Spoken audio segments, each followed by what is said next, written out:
Everyone, आप सभी दोस्तों का स्वागत है। इस वीडियो में डिस्कस करने वाले हैं कल से एक और कंपनी की आईपीओ ओपन होने जा रही है। जिस कंपनी की आईपीओ ओपन होने जा रही है उस कंपनी के बारे में कुछ बेसिक इन्फॉर्मेशन, प्राइसमेंट, साथ साथ फाइनेंशियल और बिजनेस मॉडल के साथ ही ग्रे मार्केट प्रीमियम में जिस तरीके की जैसी मूव पहली बार यहाँ पर दिख रही है उसके अकॉर्डिंग इस आईपीओ की रिगार्डिंग आप लोग की तैयारी किस तरीके की, कैसी अप्रोच किससे होनी चाहिए, उनके बारे में इस वीडियो में डिटेल्स में बात करेंगे। सो वीडियो को अंत तक देखिएगा और ऐसे ही daily IPO grey market premium से जुड़ी अपडेट के लिए चैनल को सब्सक्राइब करें। कमेंट्स में टेलीग्राम ग्रुप का लिंक दिया गया है, वहाँ भी जुड़ सकते हो टाइम पे अपडेट के लिए। First of all company financial health को हम लोग देखने वाले हैं। तो FY24 की डाटा कंपनी के द्वारा अवेलेबल करवाया गया है। देन यहाँ पे 25 की डाटा कंपनी के द्वारा अवेलेबल करवाया गया है और 26 की डाटा यहाँ पे कंपनी की अवेलेबल होते हुए दिख रही है। लगभग यहाँ पे 12th मंथ की डाटा दी गई, यहाँ पे भी 12th मंथ की डाटा दी गई और यहाँ पे भी 12th मंथ की डाटा दिया गया है। कंपनी की एसेट के बारे में बात करें तो पहले कंपनी की एसेट 271 करोड़ के पास थी 24 में, वही एसेट बढ़कर 551 करोड़ के पास हुई और अभी आपको 661 करोड़ के पास कंपनी की टोटल यहाँ पे एसेट दिख रही है। यानी कि एसेट टर्म्स में यदि हम लोग डिस्कस करें तो लगातार कंपनी की एसेट यहाँ पे इंप्रूव होते हुए दिखी है। उसी तरीके की वैसे ही इनकम के बारे में बात करें, यानी कि कंपनी की टोटल रेवेन्यू पहले फिजिकल ईयर 24 में आपको 278 करोड़ के पास थी। 25 में कंपनी की रेवेन्यू बढ़कर 382 करोड़ के पास हुई 278 करोड़ से। वहीं यदि हम लोग 26 की बात करते हैं तो 382 करोड़ से बढ़कर 456 करोड़ के पास आ चुकी है। कंपनी की टैक्स देने के बाद प्रॉफिट के बारे में बात करते हैं तो कंपनी की प्रॉफिट पहले 41 करोड़ के पास थी, देन यहाँ 62 करोड़ के पास हुई। यानी कि फिजिकल ईयर 24 के मुकाबले 25 में लगभग यहाँ पे 50% की जंप दिखी थी। उसी तरीके की वैसे ही कंपनी के बारे में बात करते हैं तो यहाँ पे आप लोगों को 25 के मुकाबले 62 करोड़ से यहाँ पे 71 करोड़ की कंपनी की प्रॉफिट दिख रही है। इबिटा के बारे में बात करें तो इबिटा पहले किस तरीके की कैसी थी, तो यहाँ पे इबिटा आप लोग देख सकते हैं पहले 61 करोड़ की इबिटा थी, देन 97 करोड़ की इबिटा थी और अभी आपको 113 करोड़ इबिटा दिख रही है। यानी कि इबिटा टर्म्स में यदि हम लोग डिस्कस करें तो कंपनी की इबिटा लगातार कंसिस्टेंट बढ़ी है। इसी कारण से कंपनी की प्रॉफिटेबिलिटी में यहाँ पे इंप्रूवमेंट दिखा है। कंपनी की नेटवर्थ के बारे में बात करते हैं तो पहले यहाँ पे कंपनी की नेटवर्थ कितनी थी, 180 करोड़ के पास थी, देन यहाँ पे 430 करोड़ के पास, 496 करोड़ के पास।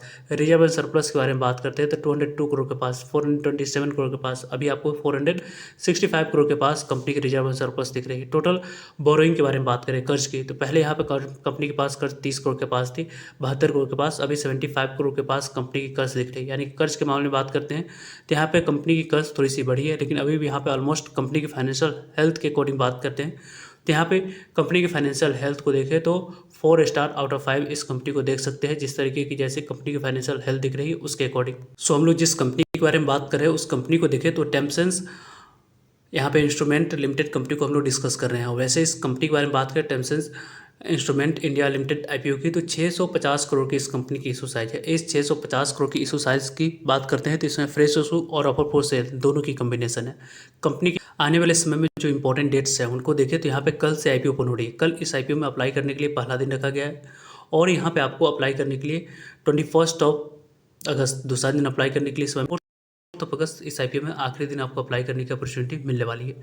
वैसे इस कंपनी की फेस वैल्यू 4 रुपीज़ रखा गया है और प्राइस बैंड के अकॉर्डिंग अपर प्राइस बैंड 300 रुपीज़ रखी गई। इसी 300 अपर प्राइस बैंड पे 50 इक्विटी से मिनिमम आपको एक लॉट अप्लाई करते समय सेलेक्ट करना होगा, तो जाकर आपको इस आईपीओ में अलॉटमेंट यहाँ पे इन फ्यूचर मिलते हुए दिखेगी। कंपनी पूरी तरीके से फ्रेश कैपिटल इशू आईपीओ और ऑफर फॉर सेल दोनों की कॉम्बिनेशन है।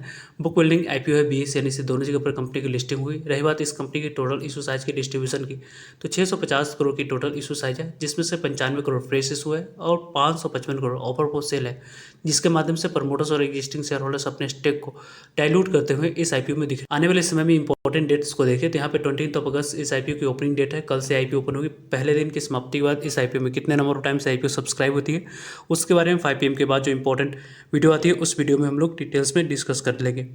वैसे इस आईपीओ को देखें तो यहाँ पे 24 अगस्त नेक्स्ट वीक मंडे को इस आईपीओ में आखिरी दिन आपको अप्लाई करने की अपॉर्चुनिटी मिलेगी। 25 अगस्त इस आईपीओ में यहाँ पे आपको बात करें तो अलॉटमेंट आपको बारे में इन्फॉर्मेशन मिल जाएगी। देन इस आईपीओ में यदि हम लोग डिस्कस करते हैं तो यहाँ पे आप लोगों को जो दिख रही है 27 अगस्त आपको अलॉटमेंट मिली है नहीं, उसके बाद पैसे रिफंड कर दिए जाएंगे। 27 अगस्त को डिमेट अकाउंट में शेयर को क्रेडिट कर दिए जाएंगे। और इस कंपनी को देखें तो 28 अगस्त को कंपनी की लिस्टिंग BSE NSE दोनों जगह पर नेक्स्ट वीक फ्राइडे को यहाँ पे इस कंपनी की लिस्टिंग होते हुए दिख जाएगी।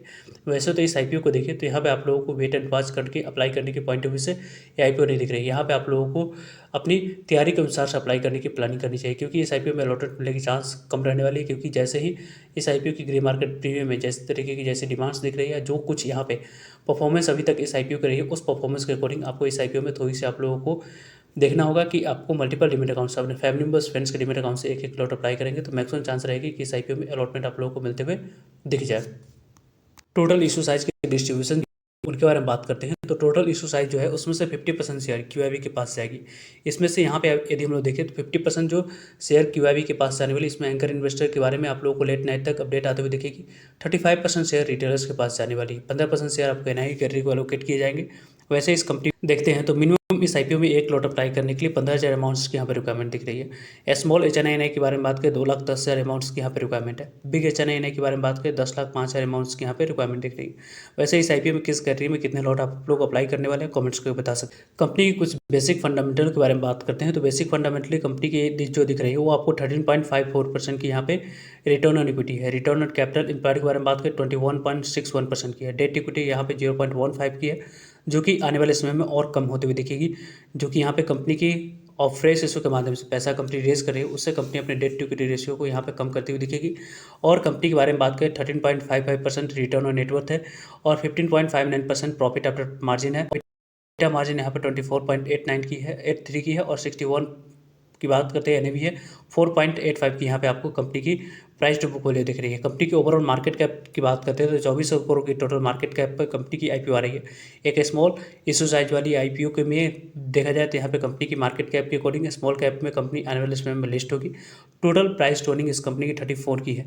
जो कि अपनी इंडस्ट्री की बात करते हैं तो इस कंपनी की कोई भी पहले से इंडस्ट्री लिस्टेड नहीं है, इसके कारण से भी इस आईपीओ में आपको आने वाले समय में जो रिस्पॉन्स है वो अच्छी मिलने की चांस है, क्योंकि 34 की प्राइस टू अर्निंग पर इस आईपीओ को लगभग यहाँ पे 70 की प्राइस टू अर्निंग और 60 की भी प्राइस टू अर्निंग मिलती है तो भी यहाँ पे जस्टिफाई होते हुए दिखेगी। इसी कारण से इस आईपीओ की ग्रे मार्केट प्रीमियम में काफ़ी शानदार कारोबार पहले से ही दिख रही है। तो इस आईपीओ की जो लेटेस्ट ग्रे मार्केट प्रीमियम जो अपडेट मॉर्निंग में किया गया था उनके बारे में बात करें तो मॉर्निंग में यहाँ पे इसकी ग्रे मार्केट प्रीमियम को जो हम लोग देखा था वो यहाँ पे आपको 172 रुपीज़ पर कारोबार कर रही थी। लगभग 472 रुपीज़ लिस्टिंग प्राइस, 57% के आसपास लिस्टिंग मिलने की चांस बन रही थी। लेकिन अभी करंटली इस आईपीओ की ग्रे मार्केट प्रीमियम 195 रुपीज़ पर कारोबार कर रही है, जिसके अकॉर्डिंग लिस्टिंग प्राइस 495 रुपीज़ निकल कर आ रही है और एक लॉट पे 65% के पास लिस्टिंग मिलने की चांस बन रही है। लगभग यहाँ पे 9,750 रुपीज़ के पास ये आईपीओ ग्रे मार्केट प्रीमियम के अकॉर्डिंग सिर्फ और सिर्फ रिटेलर्स कैटेगरी में आपको इतनी लिस्टिंग आपको देती हुई दिख रही है। यानी कि इस आईपीओ में अलॉटमेंट तो काफ़ी बेहतरीन लिस्टिंग मिलने की चांस यहाँ से बनती हुई दिख रही है।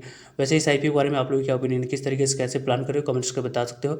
आई होप आपके लिए सारे इन्फॉर्मेशन यूजफुल आते हैं तो वीडियो को लाइक, चैनल को सब्सक्राइब और शेयर करने के लिए आप सभी को धन्यवाद। मिलते हैं एक नए इन्फॉर्मेटिव वीडियो में, तब तक के लिए जय हिंद जय भारत।